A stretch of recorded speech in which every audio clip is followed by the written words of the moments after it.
Baiklah penonton, seterusnya kita akan ke cerita pagi Labuan untuk melihat kepada Bazar Ramadan, keselamatan dan kualiti makanan bersama rakan pelapor kami Izwandi Jaludin yang ada laporannya. Silakan.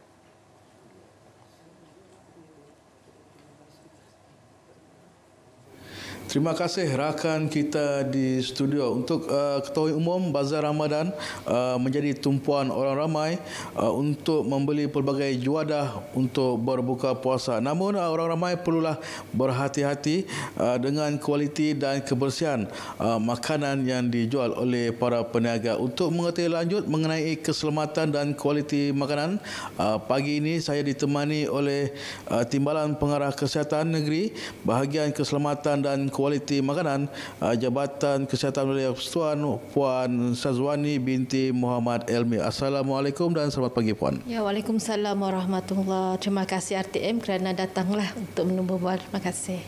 Okey Puan, mungkin soal pertama yang saya ingin tanyakan Puan, seperti setiap tahun bahagian kualiti dan keselamatan makanan akan melaksanakan operasi untuk Bazar Ramadan. Jadi mungkin boleh Puan perjelaskan sepanjang operasi dilaksanakan apakah pihak penguatkuasa lakukan untuk para premis niaga yang di. Okey, terima kasih. Untuk Bazar Ramadan, kita tahu setiap tahun pasti akan meriahlah di Labuan ni. Jadi tindakan kami di bahagian keselamatan dan kualiti makanan, kami akan memeriksa semua gerai-gerai di semua lokaliti Bazar Ramadan. Di mana selain pemeriksaan kesihatan, pemeriksaan premis, kita juga melaksanakan persampelan makanan. Di mana makanan-makanan yang dijual di premis makanan, kita akan sampel dan hantar ke makmal yang berdekatan, biasanya di Kota Kinabalu lah.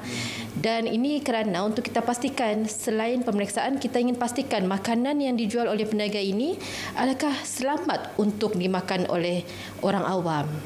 Dan selain itu, kami juga sebelum Ramadan sebenarnya telah keluar ke premis-premis penghilangan makanan seperti kilang ais, kilang mi, kerana kita tahu produk-produk ini akan digunakan paling banyak semasa Bazar Ramadan. Jadi kita telah periksa untuk pastikan mereka mematuhi Akta Makanan 1983 dan peraturan-peraturan di bawahnya. Okey Puan, seperti yang Puan maklumkan tadi, petugas ada mengambil sampel makanan. Sekiranya ada didapati peniaga melanggar kesalahan, apakah tindakan yang diambil terhadap para peniaga tersebut?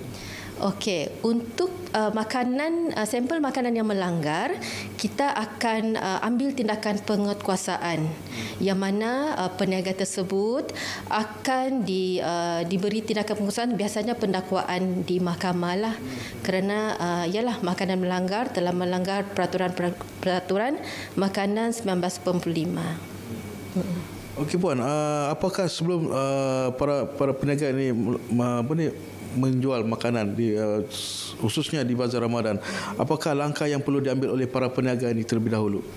Okey, setiap tahun BKKM akan bekerjasama dengan Perbadanan Labuan.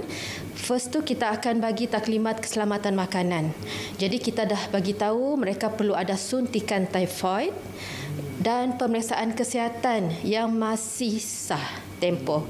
Dan mereka juga perlu ada latihan pengendali makanan. Kedua-dua ni mesti ada bila mereka memohon lesen dengan Perbadanan Labuan. Kad kesihatan itu perlulah ada untuk setiap peniaga di Bazar Ramadan.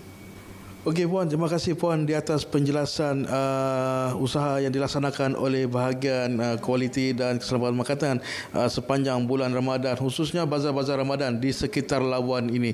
Jadi itu saja yang dapat kita kongsikan cerita pagi Selamat Pagi Malaysia dari Labuan untuk siaran pada hari ini. Jadi kembali bersama rakan kita di studio, silakan.